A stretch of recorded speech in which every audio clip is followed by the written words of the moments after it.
Hey guys, my name is Milan Amani and I'm CEO of the New Atlanta. So I was really just 16 and I was graduating high school early. So I was thinking of like, what's my next move?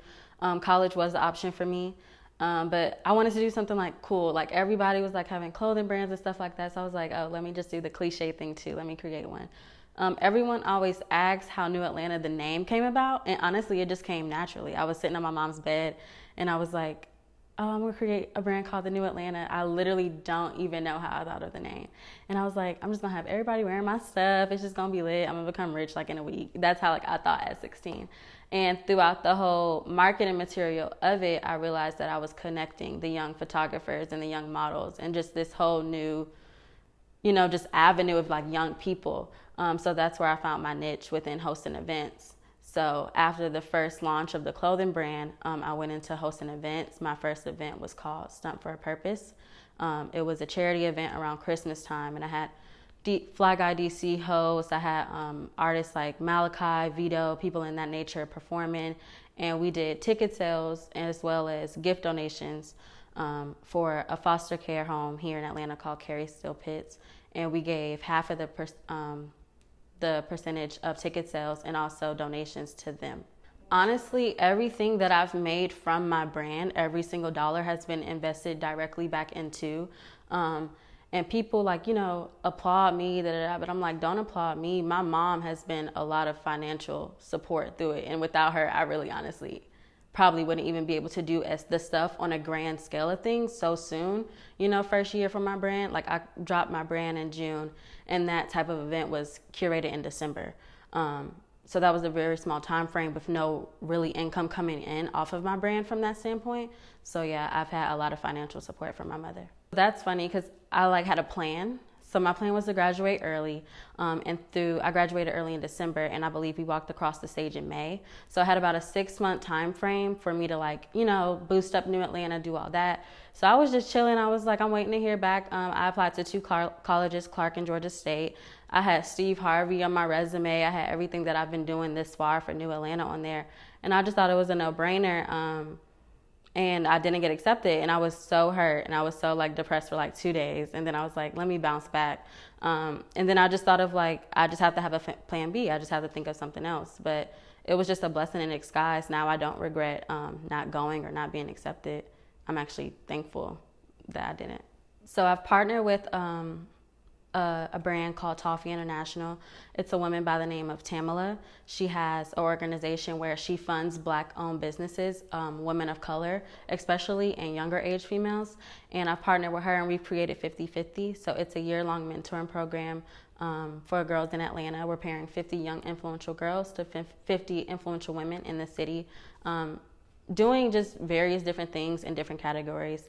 And I just felt the need to because I've had about 6 mentors, and they've all strictly been women.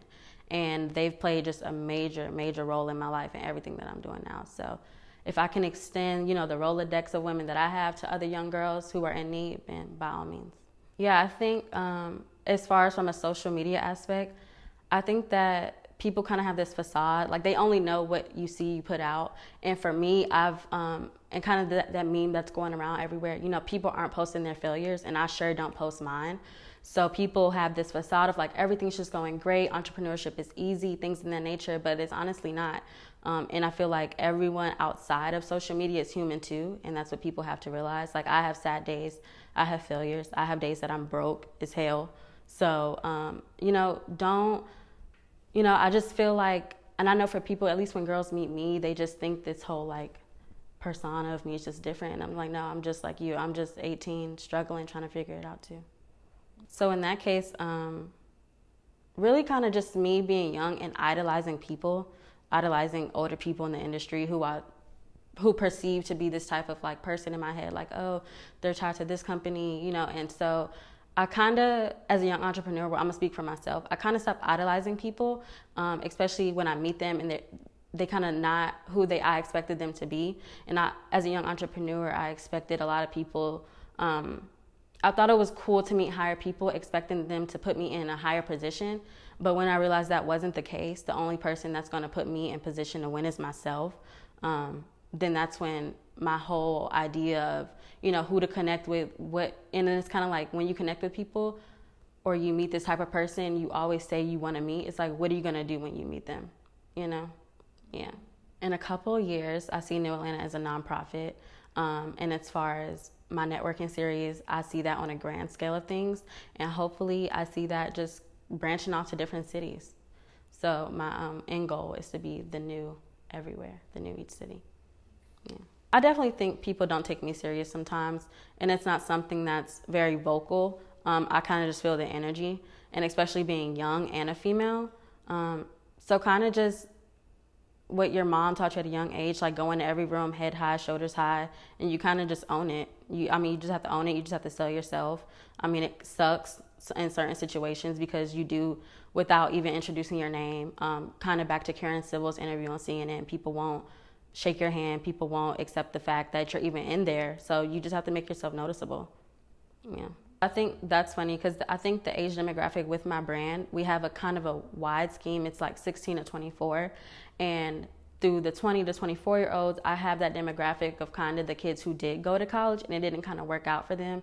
They were probably going because their parents told them so, or it was just like the most taught thing to do. So they come back home or even summers through college and they're like, let me go to New Atlanta networking events, let me meet these type of people, because now, although entrepreneurship is a wave type of thing, it's like they're not happy in their type of place. So I meet a lot of those people all the time, and I think that it's cool that my brand serves them type of people, allowing them to just be themselves. And it's okay that, you're 24 and you don't know exactly what you want to do, but you want to do something. And it also doesn't always require a degree. So, yeah.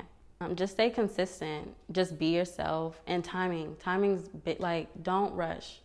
I have to tell myself that every morning, every day. I feel like, I'm not doing enough, and then I have to realize, like, you're only 18, and whatever you're doing, just create something that's bigger beyond you and bigger beyond you could ever imagine. And I would just say always connect people, because people is what keeps everything generating. Whatever you do, just tie it back into yourself, tie it back into other people. Yeah.